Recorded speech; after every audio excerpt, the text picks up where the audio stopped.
Now, the story goes on from there.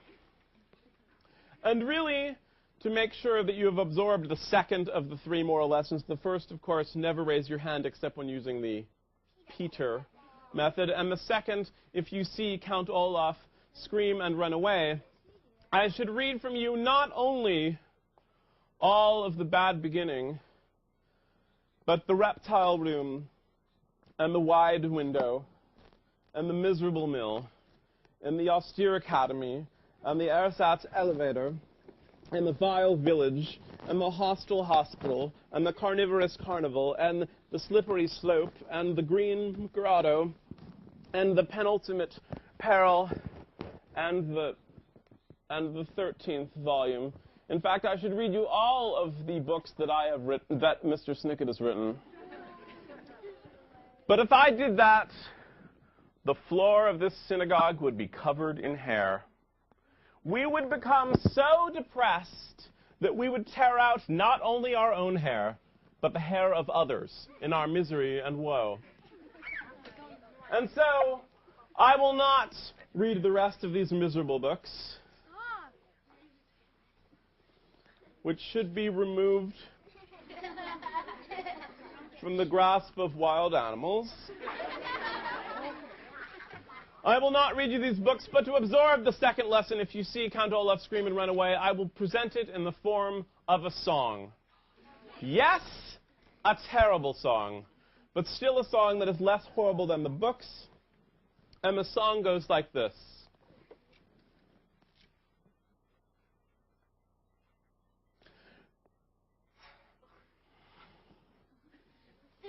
No, it's really the sort of song where there ought to be something else going on stage while it's going on. So I'm going to ask for a volunteer from the audience to participate, a volunteer who has fine artistic skills. And as I sing this song about Count Olaf, I will ask someone to draw a picture of Count Olaf on a pad that just happens to be right here. A volunteer? Anyone? How about you, little boy, in the second row?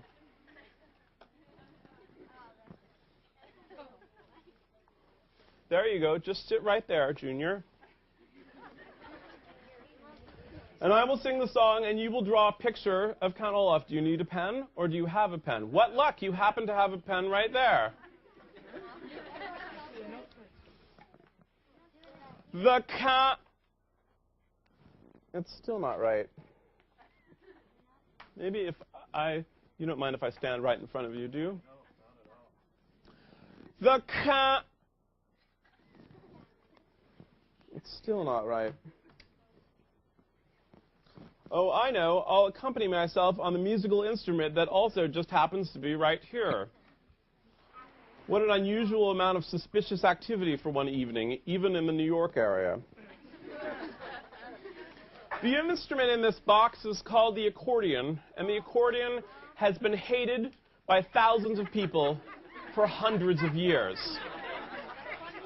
And why do we hate things? Well, sometimes we hate them because of a cruel and unusual foreign policy, but all that really means is that we hate things when we don't understand them. So before I play even a note of that accordion, I need to make sure that you all understand its scientific working principles, and for that, I need $200,000 and a pair of volunteers who are friends with one another. If you have no friends, if you weep and moan every night saying, I wish I knew someone, then you can't volunteer and you have even more troubles than before.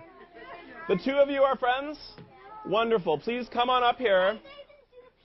I know you're disappointed that you weren't chosen, but when you see the amount of pain and suffering that they go through, you'll be happy that they were chosen and not you. What's your name, madam? Catherine. And what is your name, madam? Thea. Thea and Catherine. And how long have you been friends, Thea and Catherine? I don't know. You don't know? No. How old were you when you became friends? 3. You were 3, and how old are you now? 10. So you've been friends for 5 years. No. 7. Some odd number of years is my point. All right. So Thea, if you will stand right over here, and Catherine, if you will stand behind your alleged friend, and put your arms right here, and squeeze her as hard as you can. Harder! Harder! Forget the past 5 years. Squeeze her! Squeeze her! Harder! Oh, help! Ow. Ow. Very good. You may now sit down. Now, one thing that you might have noticed while Thea was squozen by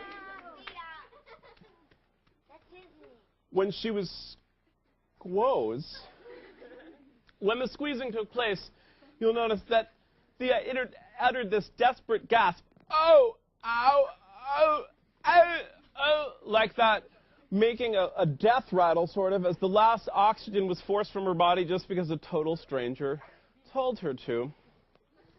And that is the third and perhaps most important lesson. The first, of course, never raise your hand except when using the Peter method. The second, of course, if you see Count Olaf scream and run away and hear my ring finger pointing at you, is the third lesson, and it is, if you squeeze something hard enough, eventually it will make a noise.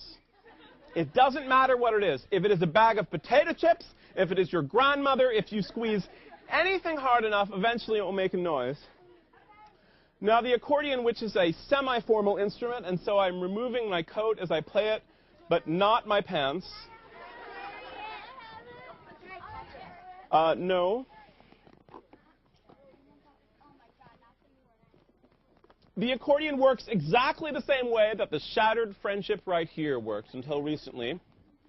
If you strap the accordion to your body, as a baby is strapped to the body of its mother by law, and you press the accordion's keys, it makes the following noise, which, although arguably the nicest sound to come from the accordion, is not really loud enough to be considered musical. And so you must fill the accordion with air, as the until recently was filled with air, and then begin to squeeze, and then it makes the following noise, which, although frightening, is at least loud enough to be considered musical. And so now that you understand the working principles of the accordion, you don't hate it. And now that you don't hate it, you can hear the song, and the song goes something like this.